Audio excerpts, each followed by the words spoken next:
Dema ve hoş temaşavanın heja beşeken uya ajanda u agahiyen dawiye çandu hüneriye ve hafte em peşveri vene.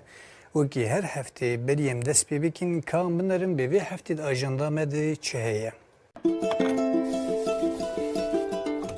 Jesuna alan u hünermendên Yunan sê stranên bi Kurdî û Yunanî.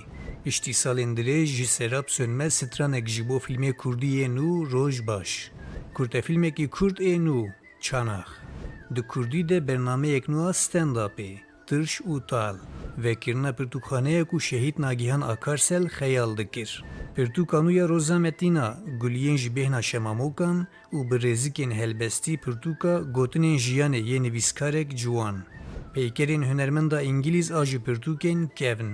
Pêşangeha hunermendên jin a li Xezayê. Pêşangeha wêneyên herêma Soran. Helbesta şehîd Nûrî Yekta